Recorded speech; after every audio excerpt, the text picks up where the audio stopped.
턱걸이와 데드리프트로 등을 키우려고 하는데 팔부터 털려서 금방 포기한 적 있으시죠? 벤치프레스로 가슴에 자극을 밀어 넣어야 하는데 팔이 후달려서 짜증나신 적 있으셨죠? 그렇다면 뿌리부터 다시 생각해봐야 합니다. 거의 대부분의 상체 운동은 덤벨과 바벨을 세게 줄 수 있는 강한 악력을 필요로 합니다. 그런데 전완근에 힘이 부족하면 당연히 시작부터 힘들어지는데요. 가슴, 어깨 등 하체를 키울 시간도 부족한데 전완근까지 따로 빼서 운동해야 하냐고요. 오히려 전완근 운동을 통해서 강력해진 그립으로 더 높은 수행 능력을 가질 수 있다면 그래도 안 하실 건가요? 오늘은 강한 남성의 상징이자 가장 섹시한 신체 부위인 전완근을 키우기 위한 최고의 운동 탑3를 알려드리겠습니다. 오늘 알려드리는 3가지 운동만으로도 훨씬 두껍고 쫙쫙 갈라지는 멋진 전완근을 만들 수 있습니다. 올 여름 반팔 티셔츠 한 장 걸치고 두꺼운 팔뚝을 자랑하며 여성들의 시선을 한 몸에 받고 싶다면 이 영상 끝까지 시청해주시기 바랍니다. 전완근을 두껍게 만들어주는 최고의 운동 3위는 해머컬입니다. 지금까지 다양한 운동을 시도해봤는데 전완근의 크기가 잘 커지지 않았던 것은 상완요 골근의 중요성을 간과했기 때문인데요. 다소 생소한 명칭을 가진 이 녀석은 팔을 구부렸다가 폈을 때 가장 부각되는 부위로 팔뚝에서 아주 큰 면적을 차지합니다. 따라서 팔뚝의 사이즈를 담당하는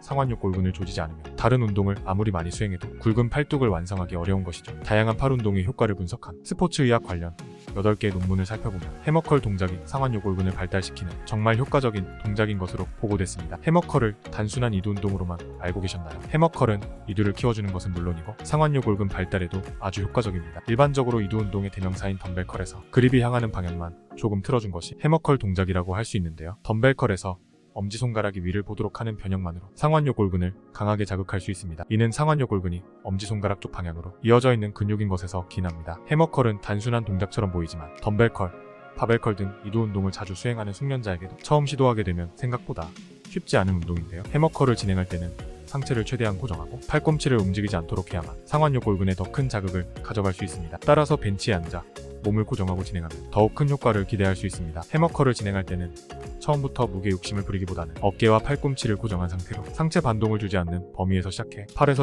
12회까지 수행이 가능한 무게를 점진적으로 높여가는 것이 좋습니다. 팔뚝을 두껍게 만들어주는 최고의 운동 2위는 리스트컬입니다. 리스트컬은 말 그대로 손목을 안쪽으로 말아 올리는 운동, 덤벨 또는 바벨을 이용해 진행할 수 있습니다. 리스트컬 동작은 생각보다 단순한데요. 전완근을 평평한 벤치나 책상에 받치고 벤치 가장자리에서 바닥을 향해 손을 떨어뜨린 채로 덤벨이나 바벨을 쥔 손목을 위쪽으로 구부려 올려주는 겁니다. 이때 정점에서 전완근을 강하게 쥐어짠다는 느낌으로 진행해주시면 더욱 강한 자극을 느낄 수 있죠. 강하고 멋진 팔뚝을 만드는 최고의 운동 1위는 리버스 리스트컬입니다. 같은 리스트컬인데 왜 리버스 리스트컬 1위냐고요? 손등을 위로 보게 하여 진행하는 리버스 리스트컬이 반팔을 입었을 때 사람들의 시선이 꽂히는 바깥쪽 전완근을 키워주기 때문입니다. 리버스 리스트컬 동작은 기본적인 리스트컬 동작에서 손등을 위로 보게 하여 말아 올려주면 됩니다. 다만 리버스 동작을 할 때는 손목을 말아 올리는 가동 범위가 잘 나오지 않는 분들이 많습니다. 따라서 덤벨로 리버스 리스트컬을 수행하신다면 반대쪽 손으로 팔을 고정한 상태로 진행하는 게 더욱 수월합니다. 리스트컬이나 리버스 리스트컬을 바벨로 수행할 때는 이지바를 이용하는 것을 추천드립니다. 이지바는